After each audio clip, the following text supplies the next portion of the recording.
Assalamualaikum warahmatullahi wabarakatuh. Perkenalkan, nama saya Nurbaiti dengan NIM D2046071 dari kelas Media dan Multimedia Pembelajaran Sejarah sesi 0053, Kamis jam 1.20 sampai jam 3.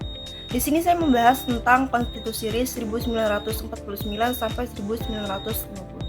Selamat menyaksikan.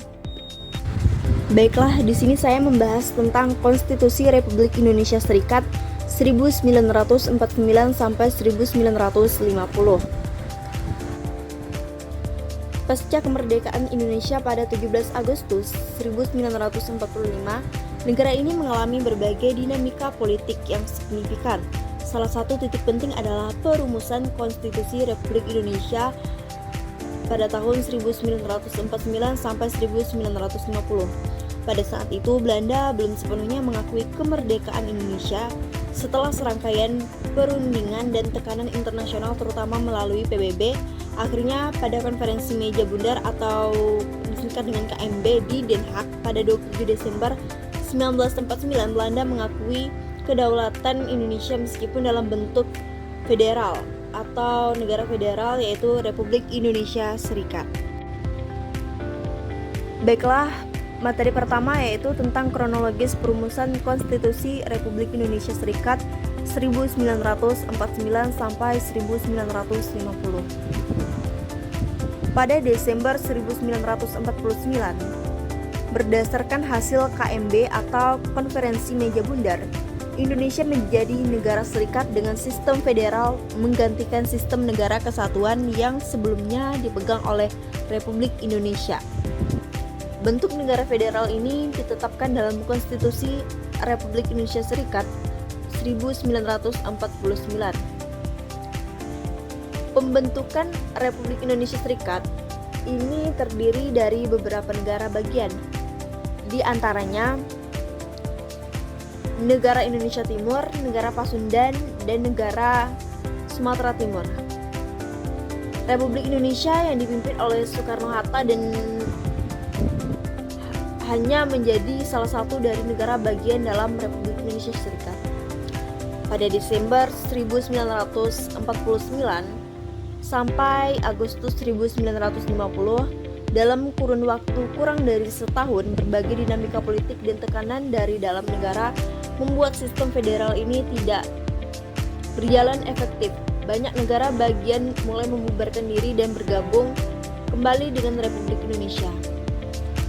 Sehingga pada tanggal 17 Agustus 1950, akhirnya melalui serangkaian negosiasi pada 17 Agustus 1950, Indonesia kembali menjadi negara kesatuan dan Konstitusi Republik Indonesia Serikat digantikan dengan Undang-Undang Dasar Sementara 1950. Baiklah, selanjutnya yaitu kausalitas, yang dimana berisi tentang Konferensi Meja Bundar dan tekanan internasional, yang dimana ini merupakan salah satu faktor utama yang menyebabkan perumusan Konstitusi Republik Indonesia Serikat adalah Konferensi Meja Bundar yang diadakan pada akhir 1949.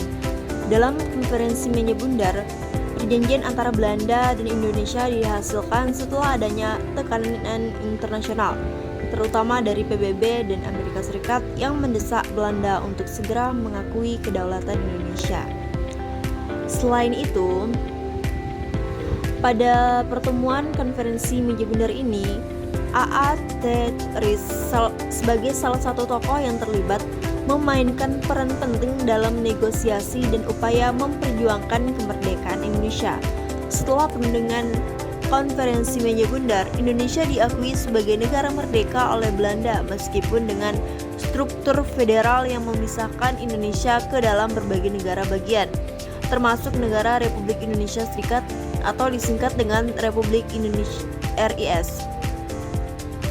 Namun, hasil KMB dianggap kontroversial oleh beberapa pihak karena Indonesia harus menerima struktur federal yang dianggap melemahkan kesatuan nasional. Perundingan ini akhirnya membuka jalan bagi pembentukan Negara Kesatuan Republik Indonesia setelah RIS dibubarkan pada tahun 1950. Setelah itu juga ada kekecewaan internal yang dimana meskipun KMB memberikan kemerdekaan formal kepada Indonesia, sebagian besar rakyat Indonesia kecewa dengan bentuk negara federal yang merupakan negara-negara bagian yang dibentuk oleh Belanda seperti negara Pasundan dan negara Sumatera Timur yang dianggap sebagai upaya pecah belah untuk mempertahankan kontrol atas wilayah Indonesia. Nah, hal ini yang memicu keinginan kuat untuk segera mengembalikan sistem negara kesatuan.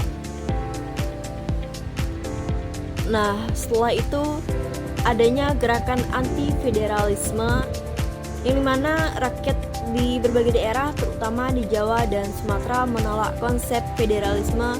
Tekanan dari dalam negeri ini menjadi pendorong utama pembubaran negara bagian dari penghapusan Republik Indonesia Serikat. Yang dimana gerakan anti-federalisme di Indonesia merupakan respon terhadap pembentukan negara Republik Indonesia Serikat setelah konferensi Menyebundar pada tahun 1949. Republik Indonesia Serikat ini dibentuk dengan struktur federal di mana Indonesia terdiri dari negara bagian serta negara lainnya seperti bagian Jawa Timur, Sumatera, Kalimantan, dan lain-lain.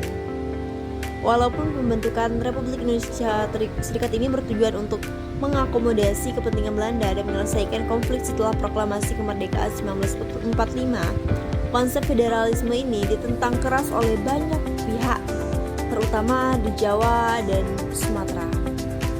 Selanjutnya, interpretasi. Nah, di mana isi dari interpretasi adanya perumusan Konstitusi RIS atau Republik Indonesia Serikat pada 1949 sampai 1950. Ini merupakan hasil dari kompromi politik yang dipengaruhi oleh faktor eksternal Belanda dan tekanan internasional serta faktor internal keinginan rakyat Indonesia untuk bersatu dalam satu negara kesatuan. Banyak sejarawan memandang bahwa RIS hanya membentuk sementara yang dihasilkan dari kondisi pasca kolonial, tidak pernah benar-benar diinginkan oleh sebagian besar rakyat Indonesia. Bentuk federal ini dianggap sebagai warisan kolonial yang dirancang untuk melemahkan kedaulatan penuh Indonesia dan mempertahankan pengaruh Belanda di wilayah tertentu. Oleh karena itu, langkah-langkah cepat yang diambil oleh negara-negara bagian untuk membubarkan diri dan bergabung kembali dengan Republik Indonesia menegaskan ketidakpopuleran sistem federal.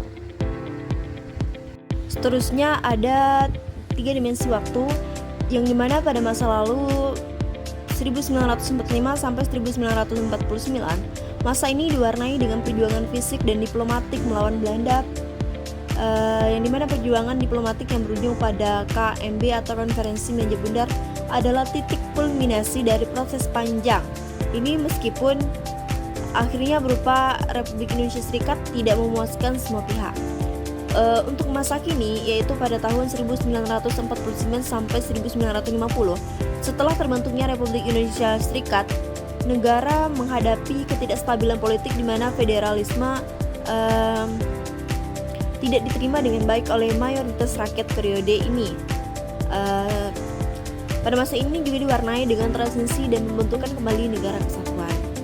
Selanjutnya masa depan, yaitu setelah tahun 1950 dengan pembubaran Republik Indonesia Serikat dan kembali ke bentuk negara kesatuan pada tahun 1950, Indonesia mulai memasuki periode stabilitas politik yang lebih panjang meskipun tantangan-tantangan besar masih menunggu, termasuk ancaman internal seperti pemberontakan PRRI atau Permesta dan ketegangan politik terkait peri, militer, dan partai-partai politik.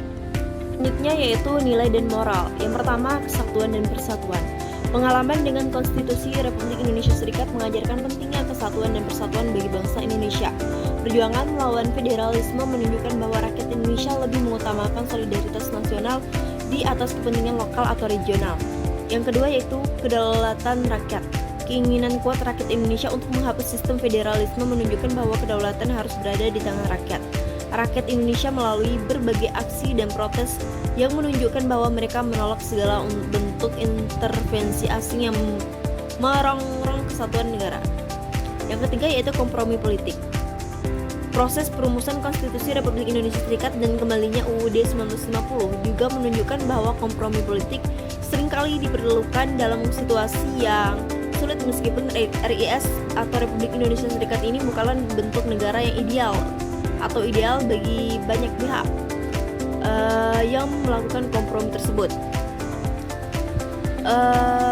Selanjutnya, pihak kompromi tersebut juga merupakan langkah penting untuk mencapai pengakuan kedaulatan negara secara formal dari Belanda. Nah, selanjutnya yaitu peta Republik Indonesia Serikat 1949 sampai 1950 yang dimana berisi tentang panduan utama mengenai struktur politik, tata negara, dan hubungan kekuasaan dalam Republik Indonesia Serikat. Ada beberapa isi utama dari Konstitusi RIS 1949 sampai 1950 dalam peta RIS 1949 sampai 1950. Adanya bentuk negara dan sistem pemerintahan, pembagian negara bagian, kekuasaan eksekutif, legislatif, dan yudikatif, hubungan dengan Belanda, hak asasi manusia, serta perubahan konstitusi. Selanjutnya ada pun tokoh-tokoh penting dalam peristiwa Republik Indonesia Serikat. Yang pertama ada Sultan Syahrir yang merupakan tokoh yang memainkan peran kunci dalam diplomasi internasional dalam mendapatkan pengakuan kedaulatan Indonesia dari Belanda. Ia merupakan sebagai Perdana Menteri pertama Indonesia dan tokoh Partai Sosialis Indonesia. Sultan Syahrir ini menekankan strategi diplomasi dalam mencapai kemerdekaan penuh. Seterusnya ada Soekarno yang dimana Soekarno ini merupakan Presiden Republik Indonesia yang menjadi tokoh simbolis sekaligus penggerak utama dalam perjuangan kemerdekaan Indonesia. Saat itu RIS terbentuk, Soekarno ditetapkan sebagai Presiden RIS meskipun dalam hati kecilnya ia mendukung penuh konsep negara kesatuan yang lebih solid. Seterusnya ada Muhammad Hatta yang dimana ia menjabat sebagai Wakil Presiden Indonesia yang merupakan tokoh penting dalam diplomasi kemerdekaan Indonesia. Hatta berperan sebagai wakil pemimpin yang dikenal pragmatis. Hatta menyetujui pembentukan RIS sebagai jalan kompromi untuk mencapai pengakuan kedaulatan Indonesia. Seterusnya ada Prof. Dr. Soepomo yang merupakan salah satu arsitek utama dan penyusun Konstitusi Indonesia dan pakar hukum tata negara. Ia juga turut serta memberikan masukan pada masa perumusan Konstitusi RIS sebagai seorang ahli dalam sistem hukum Indonesia. Soepomo menyadari pentingnya stabilitas dan kesatuan bagi negara baru seperti Indonesia. Selanjutnya ada Willem Winschmer-Merhart. Ia merupakan salah satu politisi Belanda yang berperan dalam proses diplomasi antara Belanda dan Indonesia. Ia merupakan ketua delegasi Belanda dalam berbagai perundingan termasuk perundingan Linggarjati dan konferensi Meja Bundar. Secara Merhart mengambil peran dalam menentukan bentuk kedaulatan yang akan diberikan kepada Indonesia. Sekian, terima kasih.